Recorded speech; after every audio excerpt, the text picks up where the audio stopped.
రాష్ట్రం మొత్తం కూడా అభివృద్ధి ప్రయాణం చేస్తూ ఉంటే వైసీపీ నాయకులు ఈ మధ్యనే ఇప్పుడిప్పుడే బయటకు వస్తూ ఉన్నారు.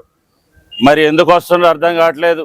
రాష్ట్రాన్ని మళ్ళీ సర్వనాశనం చేస్తున్నారో సర్వనాశనం చేయడానికి వస్తున్నాం మనకైతే అర్థం కావట్లేదు. మంచిగా అభివృద్ధి జరుగుతుంది, పరిపాలన జరుగుతూ ఉంది.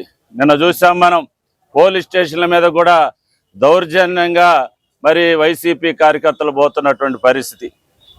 మరి అమాయకులైనటువంటి ఆ కార్యకర్తలను రెచ్చగొట్టి పోలీస్ స్టేషన్లో పోయి కేసులు పెట్టిస్తే పార్టీ మరి దిట్టబడిపోతుందని చెప్పేసి ఒక దుర్మార్గమైన ఆలోచనతోటి మరి చేస్తున్నటువంటి పరిస్థితులు.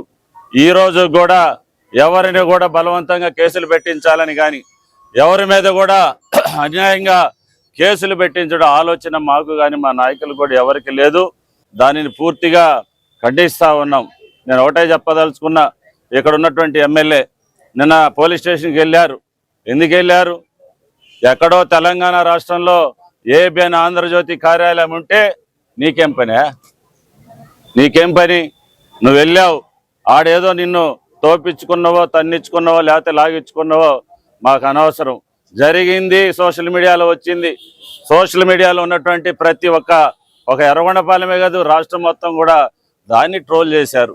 ఎవరు కూడా దీన్ని ట్రోల్ చేసి విచిత్రంగా అతని మీద పెట్టమని చెప్పేసి ఎవరు మాట్లాడిన సందర్భం లేదు. నువ్వు ఎర్రగొండపాలెంలో ఉండవు, ఎర్రగొండపాలెం రావు, హైదరాబాద్లో ఒక రూమ్ తీసుకొని అక్కడ మా పిల్లలు సాఫ్ట్వేర్ ఉద్యోగాలు చేస్తుంటే వాళ్ళందరినీ రెచ్చగొట్టి ఒకళ్ళు సోషల్ మీడియా టీంను పెట్టుకొని నువ్వు ఈరోజు వారి జీవితాలతో ఆడుకుంటున్నావని చెప్పేసి ఈ సందర్భం కూడా నేను నిన్ను మరి అడుగుతా ఉన్నా. దయచేసి పిల్లలందరూ కూడా చిన్నపిల్లలందరూ కూడా గమనించాల్సిన అవసరం ఉంది. రాజకీయ స్వార్థం కోసం మీరు దయచేసి బలి కావద్దు. ఆ రోజు మా సోషల్ మీడియా కార్యకర్త ఒకరు పెడితే అతన్ని దుర్భాషలాడారు, విపరీతంగా తిట్టారు. తిట్టినటువంటి వీడియోలు తీసుకుపోయి పోలీస్ స్టేషన్లు పెట్టి కేసు పెడితే వారికి జస్ట్ 41 నోటీస్ ఇస్తామని ఎస్ఐ గారు పిలిస్తే దాన్ని పెద్ద రాద్ధాంతం చేస్తారు.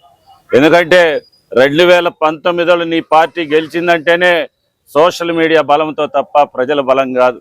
ఏదో జరుగుతుందని ఏదో ఒకసారి అవకాశం ఇస్తే రాష్ట్రం మొత్తం బాగుపడుతుందని చెప్పేసి ఈ రాష్ట్ర ప్రజలు అవకాశం ఇస్తే ముఖ్యమంత్రి అయిన తర్వాత ఏం జరిగిందో మనమందరం కూడా తెలుసుకోవాలా. అందుకని 5 సంవత్సరాలు ఇలాంటి దుర్మార్గమైన ఆలోచనలు ఉన్నటువంటి వ్యక్తుల్ని దగ్గర రాని బాకండి. ఎందుకంటే ఈ నియోజకవర్గంలో అభివృద్ధి అనేది జరిగింది తెలుగుదేశం పార్టీలోనే. నిన్న అంటున్నారు అవినీతి తిమింగలాలని మాట్లాడారు. తిమింగలాలు ఉండేది ఎక్కడ? సముద్రంలో ఉంటాయి. సముద్రం ఎక్కడుంది? సింగరాయకొండ దగ్గర ఉంది. ఎర్రగొండపాలెంలో సముద్రాలు లేవు. ఎక్కడ ఉండేది? ఎర్రగొండపాలెంలో టైగర్స్ అనేది పెద్ద పులులు ఉంటాయి ఇక్కడ. అంతే తప్ప అవినీతి తిమింగలాలు ఇక్కడ ఏం లేవు. అవినీతి తిమింగలాలన్నీ కూడా సముద్రాల్లోనే ఉంటాయి. ఒక చిన్న పదవి ఇస్తేనే పెద్ద తిమింగలం తిన్నట్టు తిని సస్పెండ్ అయినటువంటి చరిత్ర మీది. అదేవిధంగా మీ జగన్మోహన్ రెడ్డిది. ఈరోజు మీ జగన్మోహన్ రెడ్డి పెద్ద తిమింగలమై ఆఖరికి సొరచేపైతే మద్యం కుంభకోణంలో మీరందరూ కూడా జైల్లో ఈ చిన్న చిన్న తిమింగలాలు సొరచేపలన్నీ కూడా ఈ రోజుల్లో జైల్లో మగ్గుతున్నటువంటి పరిస్థితి ఒక్కసారి నువ్వు గుర్తు చేసుకోవాలని చెప్పేసి నేను అడుగుతూ, ఇష్టారీతిని మాట్లాడితే నేను ఈ రోజు కూడా ఏ వ్యక్తికి కూడా పోస్టులు పెట్టమని కానీ కేసులు పెట్టమని కానీ నేను ఎప్పుడు చెప్పలే. నేను నా నోటి గుండా కేసులు పెట్టాలా పోస్టులు పెట్టాలంటే తిరిగే పరిస్థితి కూడా ఉండదని చెప్పి నువ్వు జాగ్రత్త మాట్లాడాల్సిందిగా కోరుకుంటూ, ఇది మా నియోజకవర్గం, ఇది మా జిల్లా, మార్కాపురం జిల్లా మాది. ఈ 4 నియోజకవర్గాలు మావి. నీది ఒంగోలు జిల్లా.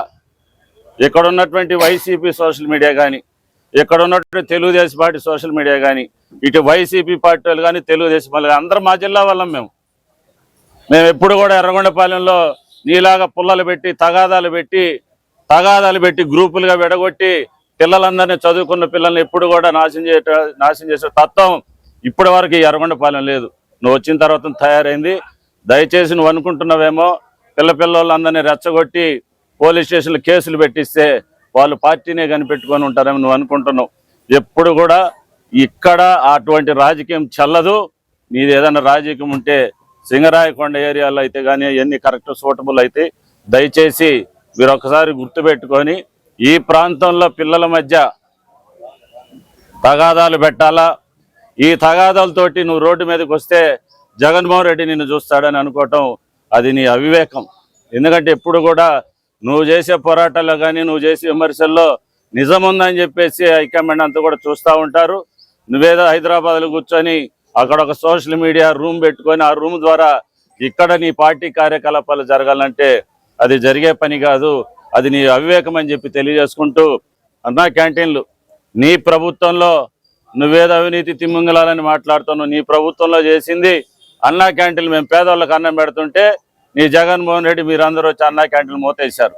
ఈరోజు మేము అన్నా క్యాంటీన్ల ద్వారా పేద కుటుంబాలు మొత్తానికి కూడా భోజనాలు పెడతా ఉన్నాం. ఇది ఖచ్చితంగా మధ్యాహ్నమే కదా, అవసరమైతే రాత్రిపూట కూడా పేద కుటుంబాలందరూ కూడా అన్నా క్యాంటీన్కి రావాలా. మీరందరూ వచ్చి దీన్ని సద్వినియోగం చేసుకొని దీన్ని ఉపయోగించుకోవాలా.